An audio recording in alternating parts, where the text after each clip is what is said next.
Good morning viewers, welcome to Group 5 English Academic Speaking presentation. First of all, we would like to express our highest gratitude to Mrs. Angliana as our lecturer. And this is our presentation. Science and pleasure, choosing what we eat. We as humans often think about something that will bring us to enjoyment. One of the enjoyment that will form a pleasure is eating. No one realizes if there is science work behind this pleasure. What we eat affects how we feel.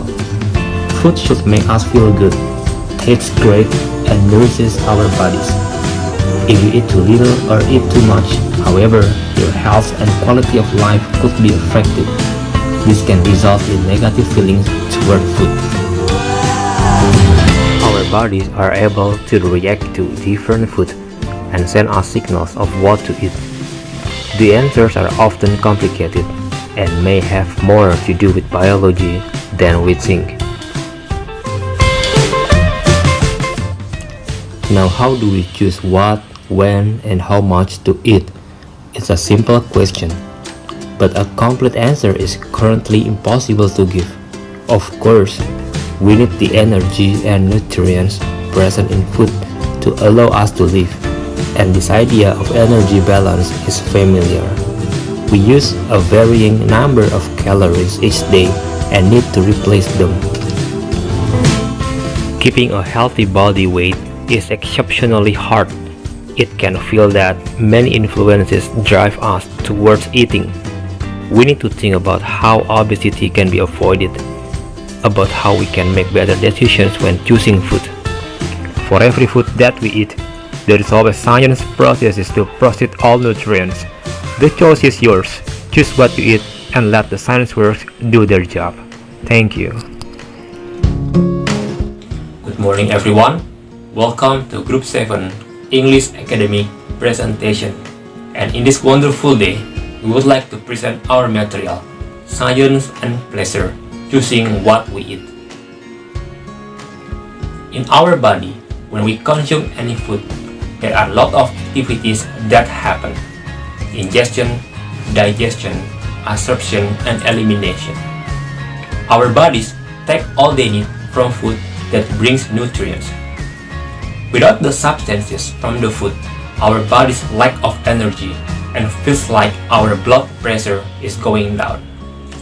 It means that we will be so weak and even we cannot do anything. To avoid those problems, we need to pay our attention and moreover give our concern to the food that we really need to support our balanced nutrient in our body. Choosing what we need is better than choosing what we want. When the chemical and biological processes do their jobs, the nutrition will naturally be absorbed to the whole parts of body through blood. And here are some nutrition that common people need to complete their balanced nutrition. Even though it is optional, they are basic substances that we need to live healthily, and they are needed to support the scientific process in our digestive system. Here they are. To support the scientific process, one of the nutrients is carbohydrate. This is a basic nutrient that is found in many kinds of food. Your body really needs this to support your activities. Carbs are critically essential. When you consume it, your body function will work properly. The science process won't deny its job. The process of breaking down the carbs into glucose, which is your brain's fuel and body's main fuel. Through the process, the carbs do not break down proteins to gain energy, preventing loss of muscle mass. The problem that might appear is when we are wrong to choose the food that provide carbs.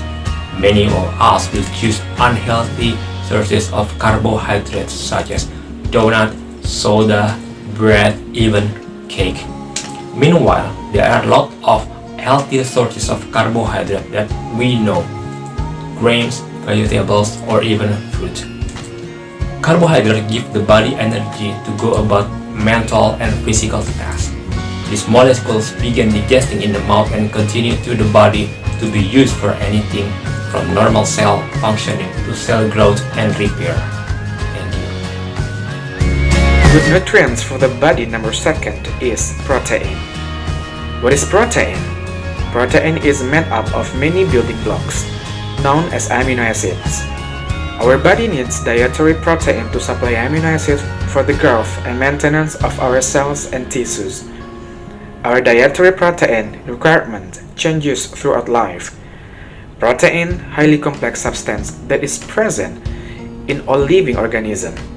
Proteins are of great nutritional value and are directly involved in the chemical process essential. They are also organ specific.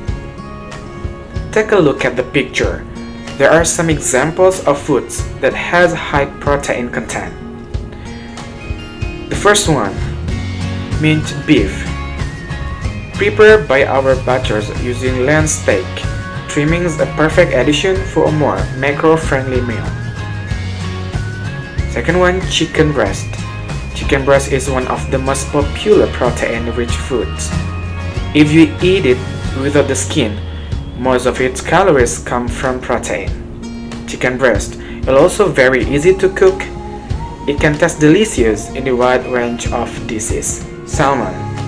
It is also one of the best sources of vitamin B12. And then eggs.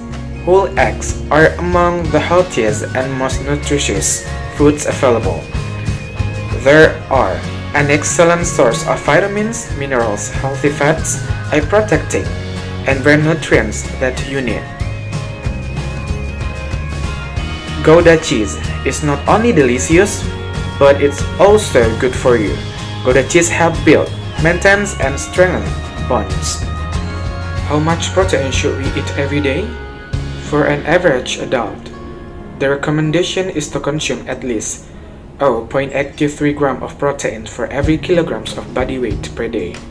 In other words, a 70 kg adult should aim to eat at least 58 grams of protein every day.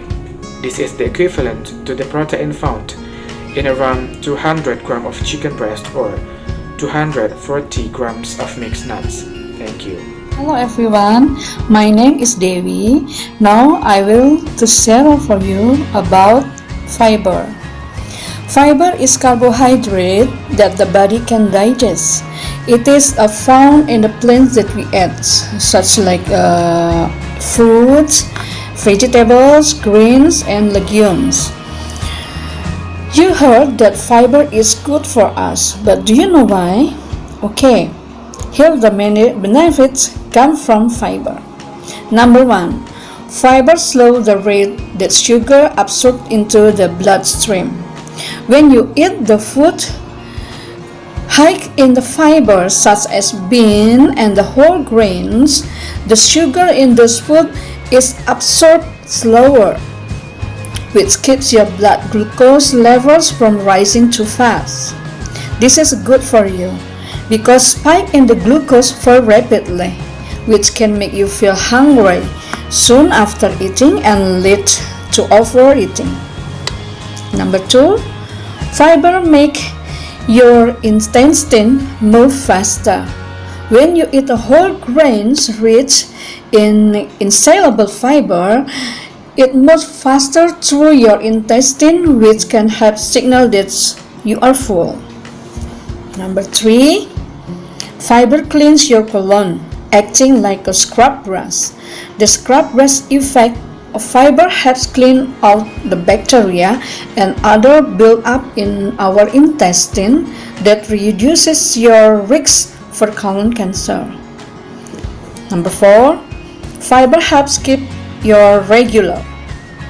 A high fiber diet helps you have soft, regular bowel movements, reducing constipation. Okay, here are the following foods in high with fibers. Number 1, whole grains bread. I like this one. Okay, the varieties of a whole wheat bread have very little fiber. Make sure to check the fiber content by reading the nutrition label. Number 2, cereals. To find high fiber cereals, look for those made from whole grains, bran, and rolled oats. check the nutrition label to make sure it has enough fiber. Number 3, brown rice. I also consume it sometimes. It's brown because it has the husk, which is the fiber. White rice doesn't not have any fiber because the husks have been removed. Beans and legumes are great sources for both fiber and protein. Number 4, fruits and vegetables. They are also contain fiber. This one a reason that eating fruit is much healthier than drinking juice, which does not contain fiber. Okay, that's all my sharing about fiber. Keep healthy and notice your nutrition. Thank you. Let's talk about calcium. What is calcium and what does it do? Calcium is a mineral found in many foods. The body needs calcium to maintain strong bones and to carry out many important functions. Almost calcium is stored in bones and teeth, where it supports their structure and hardness.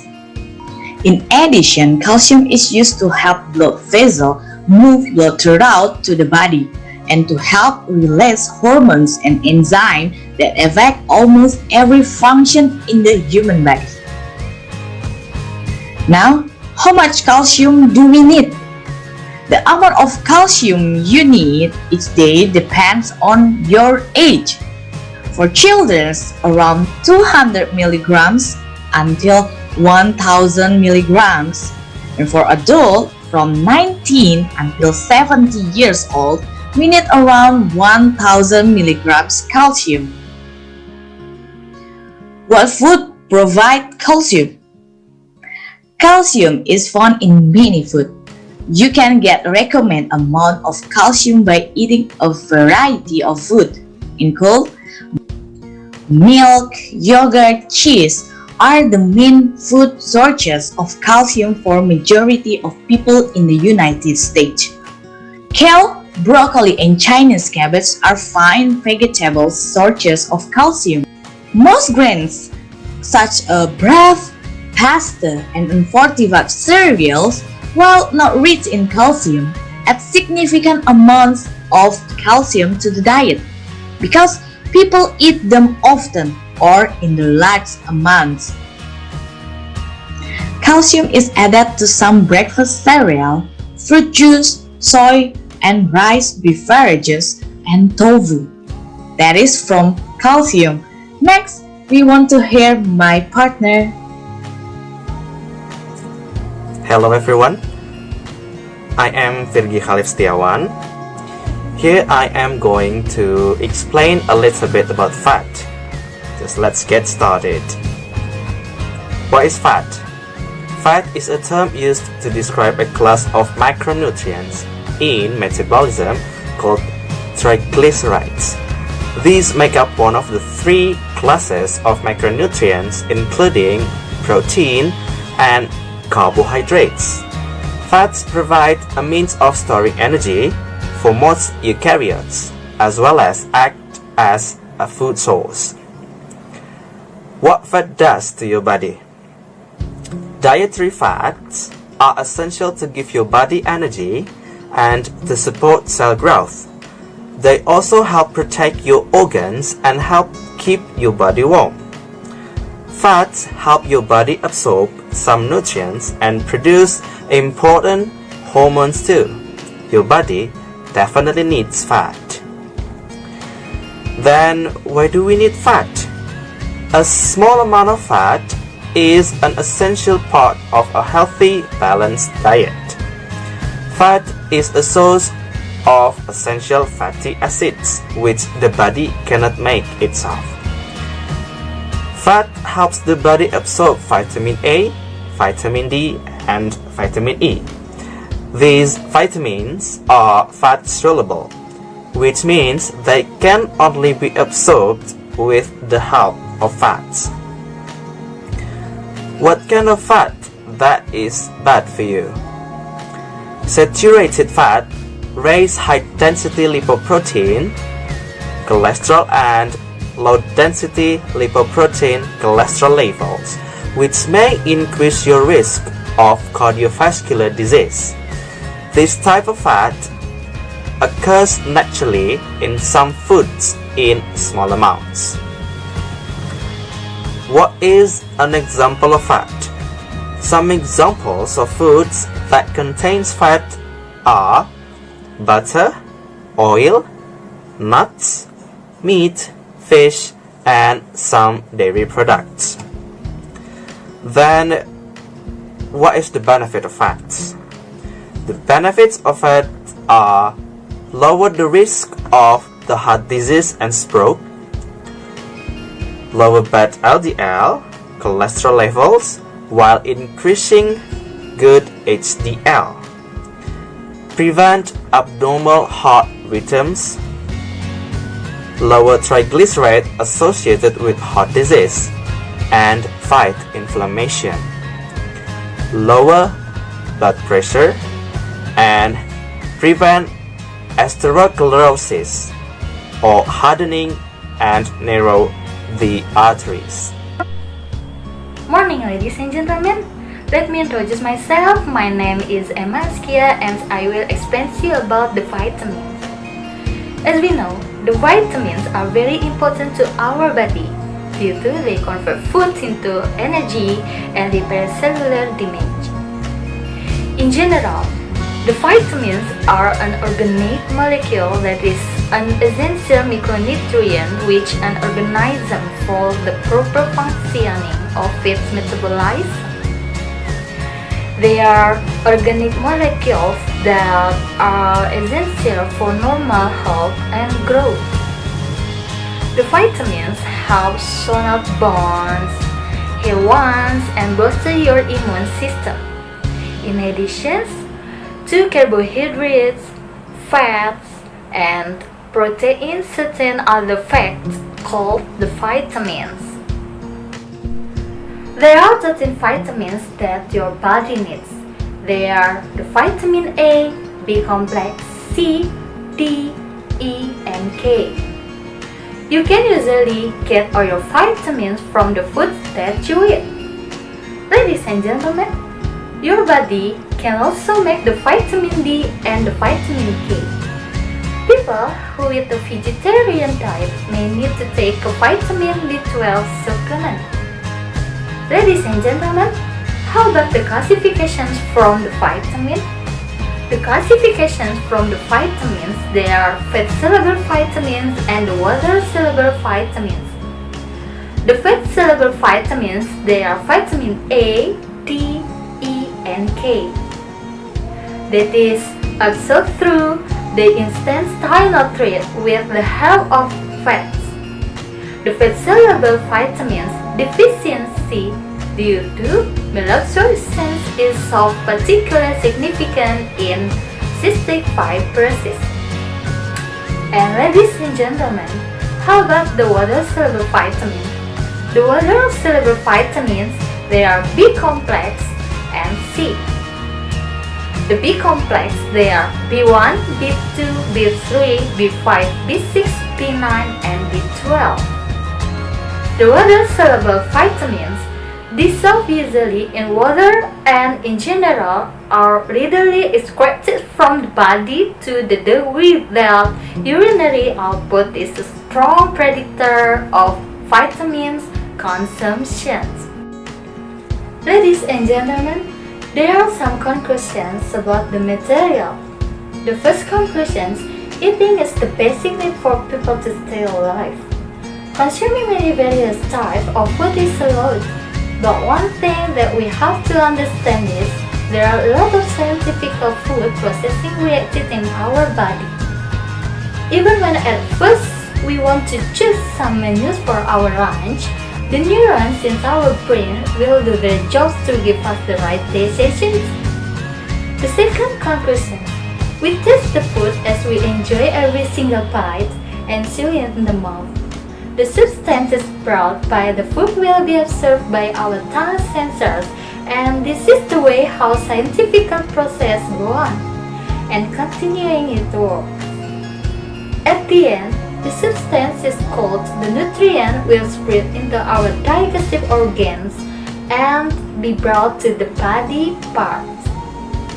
The last conclusions we have, you are what you eat. It means if you eat good food, you will be healthy. If you eat bad food, you will be unhealthy. So, ladies and gentlemen, this is enough for our presentations. Thank you for your attention and please give the feedback to our group. Thank you. Wassalamualaikum warahmatullahi wabarakatuh.